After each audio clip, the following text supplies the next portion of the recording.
San Pablo, al continuar hablándole en su carta a los romanos, comienza a hablar ahora sobre la liberación del pecado, que va a ser, lógicamente, la gran liberación. Recordemos que San Pablo de lo que está hablando es de esa obra salvadora de Dios que se nos ofrece y ha explicado cómo se accede a esa obra salvadora a través de la fe. No hay otro camino para acceder a la obra de salvación de Dios si no es por el camino de la fe. Y nos ha venido explicando cómo es ese camino de la fe. Y ahora va a entrar en lo que es central en cuanto a la salvación. ¿La salvación en qué consiste? Específicamente en liberarnos del pecado.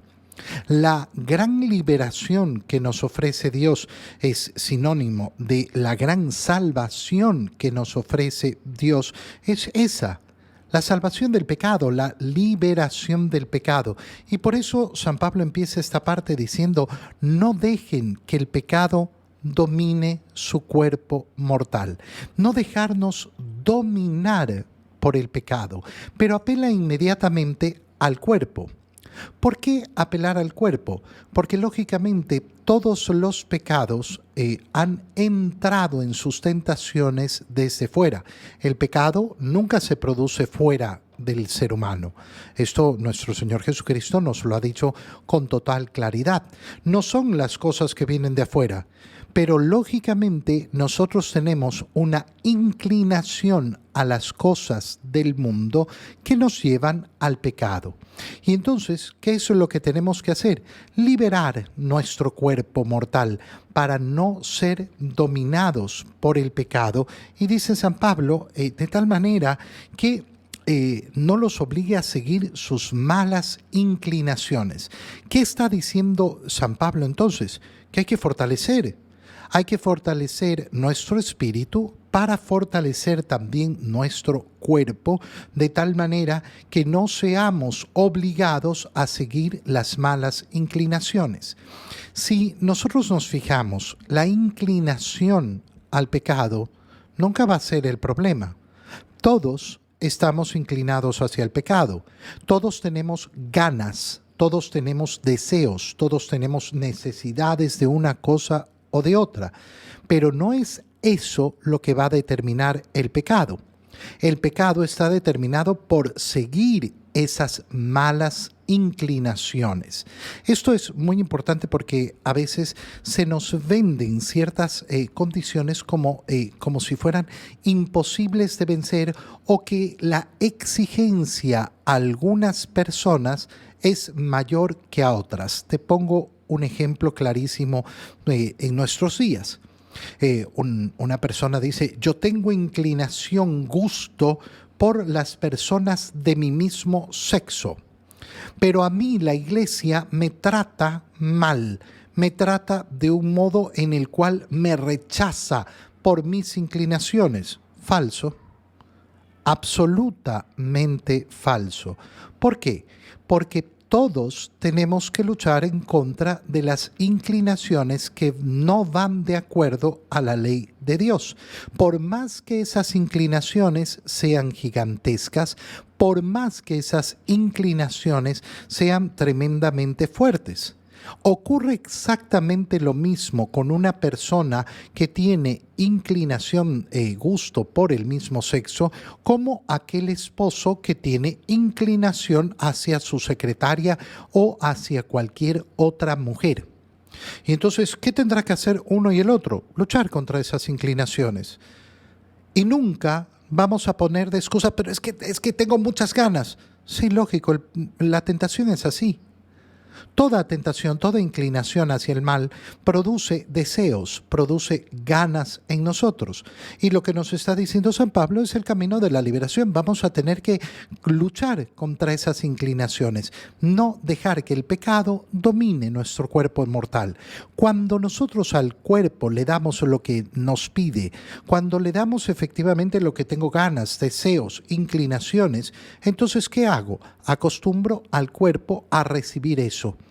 ¿Y en qué me voy a convertir? Me voy a convertir en un pecador que va a terminar en el estado de la esclavitud, como va a explicar después San Pablo. Fíjate la expresión que utiliza además porque es preciosa. No ponga sus miembros al servicio del pecado. ¿A qué se refiere con respecto a los miembros? A los miembros de nuestro cuerpo, es decir, a cada una de las partes de nuestro cuerpo.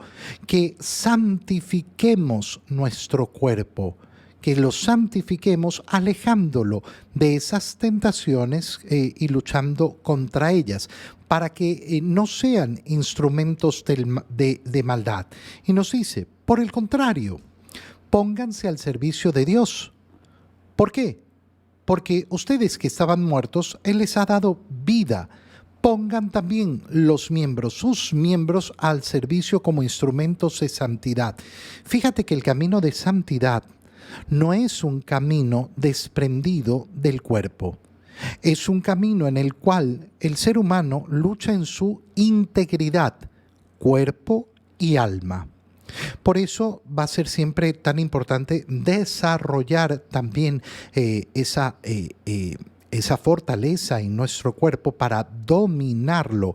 Siempre va a partir del alma, siempre va a partir de una acción espiritual, pero lógicamente se va a dar en la medida que el cuerpo se va acostumbrando a lo que yo le voy exigiendo, como cualquiera que quiera hacer dieta, cualquiera que quiera hacer ejercicio, cualquiera que quiere lograr cualquier actividad corporal.